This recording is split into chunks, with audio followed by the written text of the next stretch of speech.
Beyond the Gate spoilers tease that it is Vanessa McBride who first delivers the devastating news to Nicole Richardson.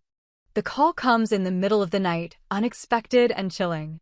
Nicole, half asleep in her robe, picks up the phone expecting something trivial.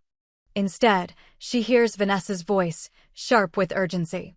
"Nicole, it's Martin," she says. "He attacked Kenneth. He's in custody now." Nicole stands in silence, her hand trembling as she holds the receiver. Her son? Attacking someone? The words don't register at first. She sits down slowly, the room spinning. But Vanessa doesn't stop there. What comes next changes everything. "That's not all," Vanessa continues. Her voice drops. "There's more. Martin. He did something 2 years ago. It involves Joey. And some others." Nicole is speechless. She presses for details, but Vanessa hesitates. "You need to talk to Vernon," she finally says. "He knew. He helped cover it up." The phone slips slightly from Nicole's hand. She stares at the floor, trying to piece together what she's hearing. Martin's attack on Kenneth is shocking enough, but the idea that Vernon, her husband, had hidden a crime their son's crime from her is incomprehensible. Her world, once held together by tradition, reputation, and control, begins to split at the seams. Nicole doesn't sleep that night. By morning, she's pacing, drinking coffee she doesn't taste. The moment Vernon walks into the kitchen, she confronts him. No warm greeting. No civility. Just a direct question. What did Martin do 2 years ago? Vernon is startled, but he tries to play dumb. Nicole doesn't accept it. Her tone is deadly. "Vanessa told me everything. Don't lie to me again." Cornered, Vernon sighs and sits down. For a moment, he looks every bit the man who's aged under the weight of guilt. "It was an accident," he says at first. But Nicole pushes hard. Finally, he opens up. 2 years ago, Martin had thrown a party at a secluded property owned by the family. Joey was there, along with several others. It was supposed to be a small gathering, but it spiraled. Martin was drunk, aggressive. He got into an argument with a girl named Julia, friend of Joey's. The fight escalated, and according to Vernon, Martin pushed her. She fell. Hit her head. She never woke up. Nicole gasps, hand to mouth. Vernon continues. "Joey panicked. We all did. We thought about calling the police, but Martin said it was an accident. We buried her body near the woods. Joey helped. I helped. We swore we'd never talk about it again." Nicole stares at him like she's seeing him for the first time. "And you didn't think I deserved to know? Your wife? Her mother?" Vernon tries to justify it. He says he was protecting Martin, protecting the family. But Nicole doesn't hear it. All she sees is betrayal from her son, from her husband, and now from the people who surrounded them all these years. The argument becomes explosive. Nicole accuses Vernon of raising a monster. Vernon fires back, blaming her for spoiling Martin, for being blind to the warning signs. The fight ends with Nicole storming out, slamming the door behind her. Over the next few days, Nicole plunges into action. She files for divorce. She releases a private investigator from a non-disclosure agreement, hiring them to uncover every thread of the incident. If her own husband could betray her, she couldn't trust anyone else. She begins reaching out to people who were at the party that night. Some refuse to speak. Others, now older, broken by guilt, begin to reveal small pieces of truth. Vanessa stays close. She becomes a reluctant ally, feeling a mix of guilt and moral obligation. She tells Nicole everything she knows, how Joey had confided in her months after the event, how she had suspected Martin of covering up something darker, how she had tried to convince Joey to come forward. Joey, meanwhile, becomes increasingly unstable. The renewed attention on the case, coupled with Kenneth's pending legal action, weighs heavily on him. He starts avoiding calls, skipping work. Vanessa finds him one night drinking alone in his car outside the estate. She pleads with him to go to the police, but Joey is terrified. "If I talk," he says, "I'm done. We're all done." Nicole, still recovering from the shock, begins to see her family for what it truly is. Not a symbol of legacy and strength, but a structure built on silence, intimidation, and lies. Her son is a criminal. Her husband, a coward. Her name, once a badge of elite respectability, now hides a rot she can no longer deny. She makes a decision. If Martin doesn't confess, she will. If Joey doesn't come forward, she will compel him. Her conscience has awakened in a way it never has before. She won't protect them anymore. But before she can make her next move, she receives an anonymous envelope. Inside, photos. Grainy, but clear enough to make out. Julia, Martin, Joey, and Vernon in the background of one image, standing near a dark sedan at the edge of the woods. A timestamp matches the night Julia disappeared. Alongside the photos is a single typed line, "You weren't the only one kept in the dark." Nicole doesn't know who sent the envelope, but she understands its meaning. Someone else knows. And someone else is watching. Kenneth, recovering at the hospital, continues to prepare his testimony against Martin. He's unaware of the full scope of what Vanessa has revealed, or the fact that Nicole is now gathering evidence that could take the investigation far beyond the assault case. For Nicole, the realization is sobering. She cannot undo the past, but she can choose what happens next. Whether or not Martin is her son doesn't change the fact that he is guilty. And finally, after years of denial, she's ready to say it out loud. The question now is, how far is she willing to go to make it right? Nicole stared at the photographs spread across her dining room table, each image burning a hole into what was left of her denial. They told a story no one could silence now, not Vernon, not Joey, not even herself. Julia was dead.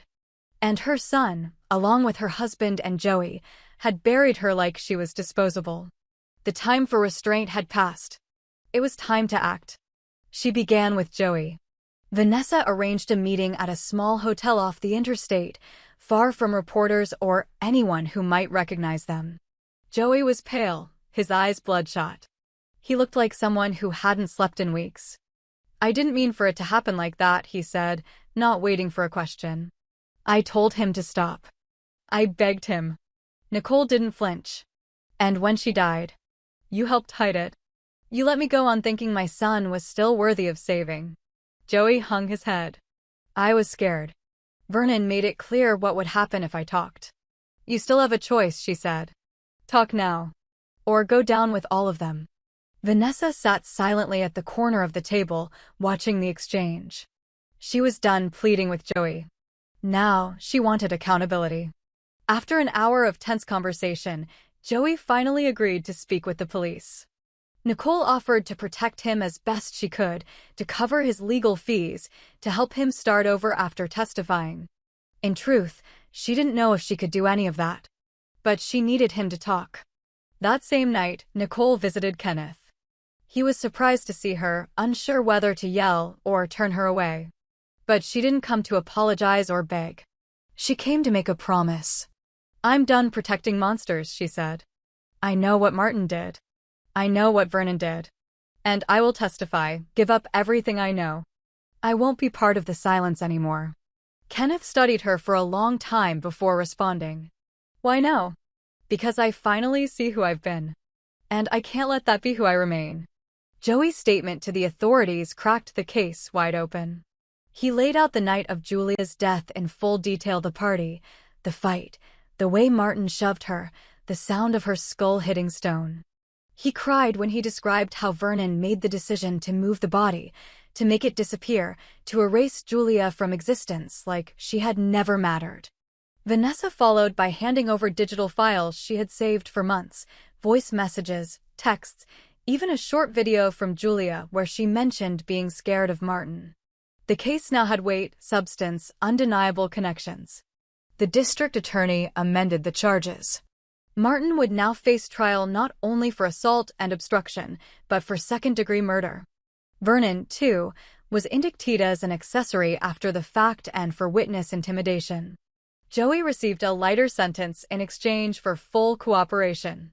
He would serve time, but not for long. Nicole filed a sworn statement. Her testimony aligned with Joey's. She described what Vernon confessed to her, how he manipulated everyone into silence, and how he used his influence to derail the original investigation into Julia's disappearance. She also filed a restraining order against Vernon. Their divorce moved forward with remarkable speed. Nicole was done letting anyone claim power over her, emotionally or legally. The trial began in a storm of national attention. Nicole, once the face of social prestige, walked through crowds of reporters with her head held high. Samantha remained distant but civil, declining to speak to the press. Vanessa stayed by Nicole's side, a subtle but unshakable presence. In court, Martin remained cold. He refused to look at Nicole, refused to acknowledge Joey. During testimony, his defense tried to frame the incident as a tragic accident, an emotional outburst. But the jury saw through it. They saw the pattern of violence, cover-up, privilege. When Joey testified, the courtroom was silent. He didn't hold back. He confessed to everything he'd done and everything he'd failed to stop. He cried. But he didn't beg for forgiveness. Then came Nicole. Her voice didn't shake. She looked straight ahead. I thought I was protecting my family, but I was protecting a lie. My silence hurt people. My silence erased someone. That ends now. The verdict came in late. Guilty. On all counts. Martin was sentenced to 25 years to life, eligible for parole only after serving 20.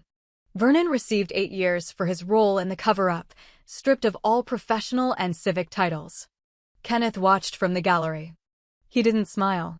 He nodded once, quietly, to Nicole as she exited the courtroom.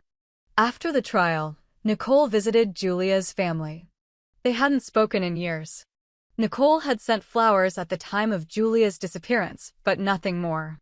This time, she came with no pretense. She offered no excuses. Only truth.